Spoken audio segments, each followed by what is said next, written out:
আসসালামু আলাইকুম প্রিয় দর্শক, অন্য মঞ্চের আলাপ চাইতায় আপনাদের সকলকে আমন্ত্রণ জানাচ্ছি। দেশেই ফিরতে পারবেন না তো কি করে প্রধানমন্ত্রী হবেন তারেক রহমান। দর্শক, আপনাদের নিশ্চয় মনে আছে মোহাম্মদ ইউনূস তার ঘনিষ্ঠতম সভাসদ খলিলুর রহমান সহ এক ঝাঁক মন্ত্রী শান্ত্রী নিয়ে লন্ডন গিয়েছিলেন মাস দুয়েক আগে। উদ্দেশ্য ছিল বিএনপির যুবরাজ তারেক রহমানের সঙ্গে সাক্ষাৎ। এই সাক্ষাতের প্রেসক্রিপশন দিয়েছিল আমেরিকা। কেন আমেরিকা দিয়েছিল সেই প্রেসক্রিপশন সেটা আপনাদের অজানা নয়। পার্বত্য চট্টগ্রামে হিউম্যান করিডরের নামে মার্কিন সামরিক ঘাঁটি তৈরি, ওই সেন্ট মার্টিনস আইল্যান্ড এবং বাংলাদেশকে উপনিবেশে পরিণত করা ছিল এই প্রেসক্রিপশনের মূল লক্ষ্য, যাতে বিএনপি বিরোধিতা না করতে পারে। তার জন্য ইউনূস গিয়েছিলেন। প্রেসক্রিপশনে ওষুধ হিসেবে উল্লেখ ছিল ইউনূস হবেন বাংলাদেশের রাষ্ট্রপতি এবং তারেক রহমান হবেন প্রধানমন্ত্রী। কিন্তু দেখা গেল কাজ হলো না সে ওষুধে। কেন কাজ হলো না তার উত্তর মিলতে পারে ওই বাংলাদেশের জামায়াতে ইসলামীর কাছে। আরো এক জায়গায় মিলবে তার উত্তর, সে নামটা পরে বলছি।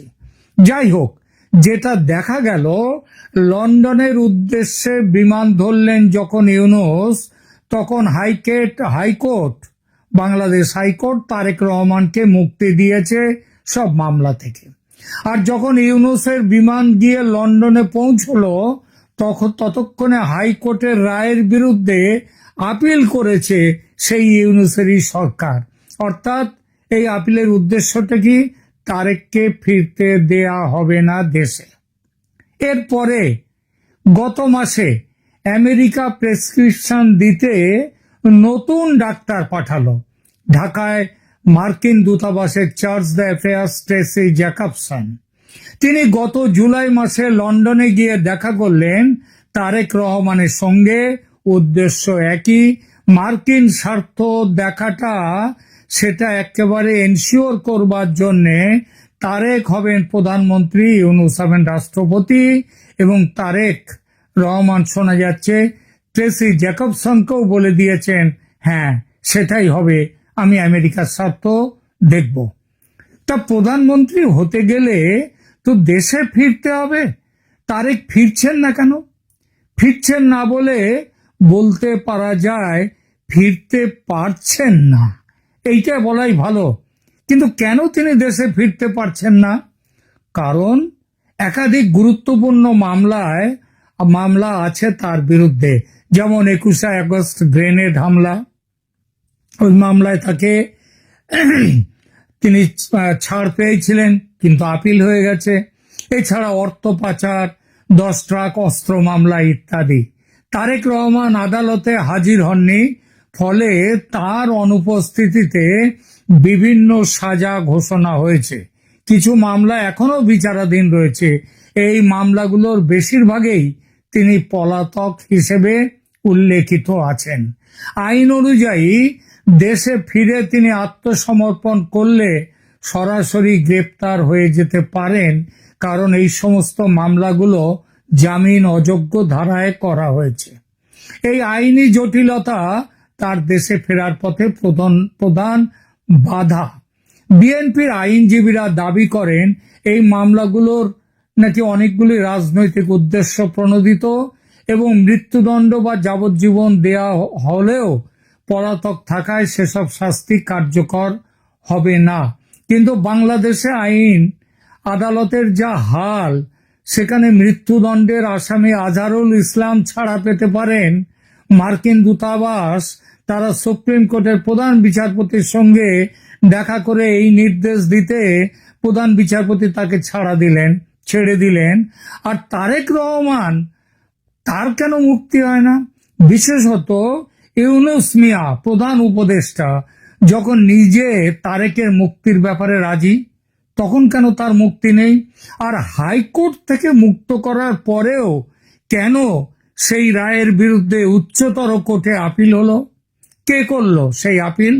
স্বয়ং সরকার। সরকার তো শুধু চেয়ার নয়, সরি, সরকার শুধু চেয়ার নয়, যে বসে চেয়ারে সেই হচ্ছে সরকার। চেয়ারে বসে থাকা ব্যক্তি হুকুম দিয়েছে বলেই না রায়ের বিরুদ্ধে আপিল হয়েছে। কে বসে আছে চেয়ারে? আরে ইউনূস তো তখন লন্ডনে। তাহলে এই হুকুমটা কার? কার আবার?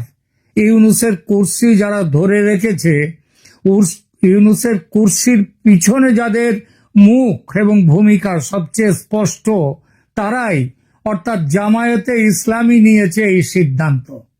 তারেক প্রধানমন্ত্রী হবে, আর যারা জুলাই অভ্যুত্থানে মুখ্য ভূমিকা নিয়েছিল তারা বসে বসে আঙুল চুষবে। কারণ জুলাই অভ্যুত্থান তো আসলে ওটা ছিল জামায়াতে ইসলামীর, মুখ্য ভূমিকায় ছিল জামায়াত।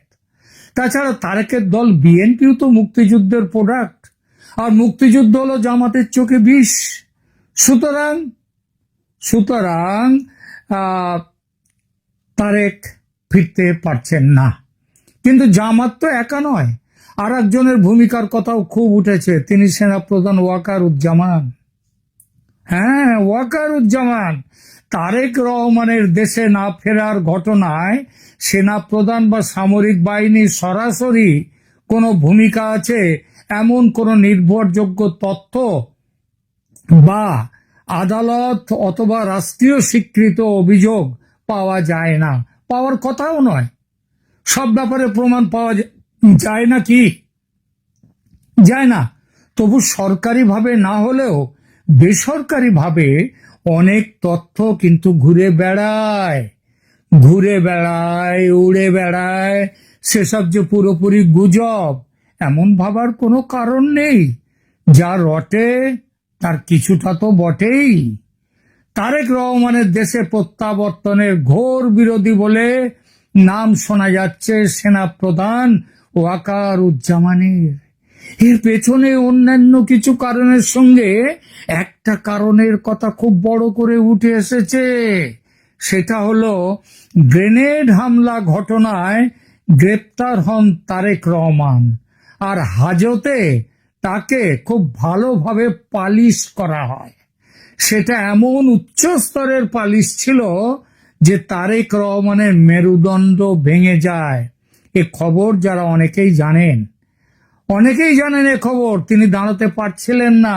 এক্স-রে করে দেখা যায় মেরুদণ্ডের দুটো রিব ভেঙেছে। তখন চিকিৎসার জন্য লন্ডনে যান তারেক। যখন যাচ্ছিলেন তখন তিনি দাঁড়াতে পারছিলেন না। তাকে হুইল চেয়ারে করে কোনো রকমে তাকে বিমানে তোলা হয়। সেই থেকে আছেন লন্ডনে। যিনি দায়িত্ব নিয়ে তারেক রহমানের শরীরের এই অবস্থা করেছিলেন, প্রচার আছে তিনি আর কেউ নন, স্বয়ং আজকের সেনাপ্রধান ওয়াকারুজ্জামান। তিনি তখন সাধারণ অফিসার ছিলেন। ওয়াকার সাহেবের ভয় তারেক প্রধানমন্ত্রী হলে তার বদলা নেবেই সেই পুরনো ঘটনার। এই ঝুঁকি ওয়াকারুজ্জামান কিভাবে নেবেন? তাই যত রকমের চাপ সৃষ্টি করা যায় এ ব্যাপারে সেটা তিনি করছেন। তারেককে দেশে পা রাখতে দেব না। আর পা না রাখতে পারলে দেশের প্রধানমন্ত্রী কি করে হবেন তারেক রহমান? শোনা যাচ্ছে ট্রেসি জ্যাকবসন, মার্কিন চার্চ অ্যাফেয়ার্স, তিনি দেখা করেছেন, তিনি মোটামুটি ম্যানেজ করে ফেলেছেন জামায়াতে ইসলামীকে মোটামুটি ম্যানেজ করে ফেলেছেন। তারা নাকি আর আপত্তি করবে না। সেই খবর নিয়ে জুলাই মাসে লন্ডনে গিয়েছিলেন ট্রেসি জ্যাকবসন, তারেকের সঙ্গে দেখা করেছেন। নিজের স্বার্থ রক্ষার তাগিদে তার ওপর যে আমেরিকার চাপ ক্রমশ বাড়বে সেটা খুব ভালোভাবেই জানেন ওয়াকারুজ্জামান। আর সেজন্য অ্যান্টিডোট যাকে বলে বা প্রতিষেধক, সেই প্রতিষেধকের ব্যবস্থা তৈরি করার চেষ্টায় আছেন ওয়াকারুজ্জামান কয়েক মাস আগে থেকেই।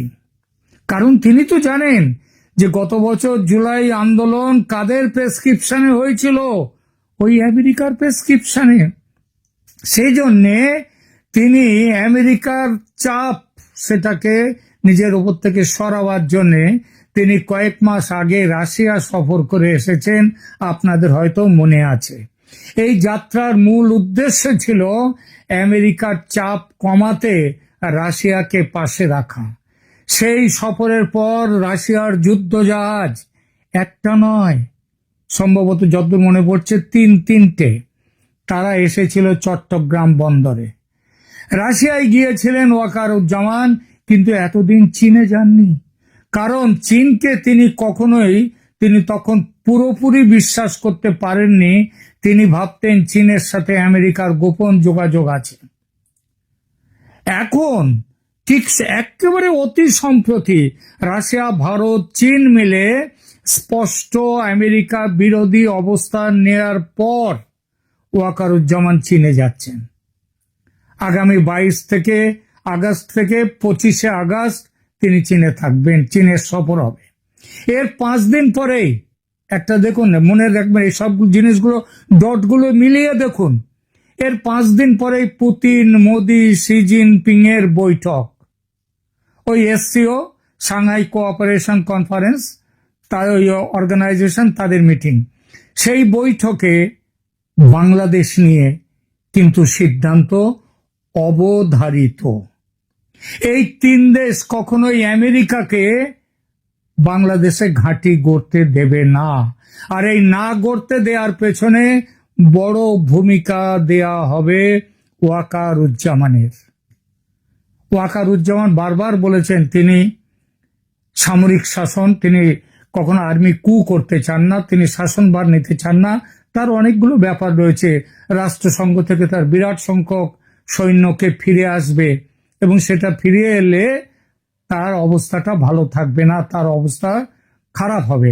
সুতরাং তিনি যে সিদ্ধান্ত আপাতত আছে সেটা হচ্ছে ইউনূসকে বিদায় দিয়ে বিকল্প সরকার প্রতিষ্ঠা করা। বেশ কয়েকটা বিকল্প ঘুরে বেড়াচ্ছে, যথা নতুন উপদেষ্টা পরিষদ গঠন, অথবা কেয়ারটেকার গভর্নমেন্ট, অথবা জাতীয় সরকার, অথবা জরুরি অবস্থার সরকার, অথবা সামরিক শাসনের সরকার। কিন্তু এসব ছাড়া আর এক বিকল্প ক্রমশ জোরদার হচ্ছে। সেটা হলো প্রধানমন্ত্রী হিসেবে নির্বাসিত শেখ হাসিনাকে ভারত থেকে ফিরিয়ে নিয়ে গিয়ে তার হাতে দেশের ভার তুলে দেয়া।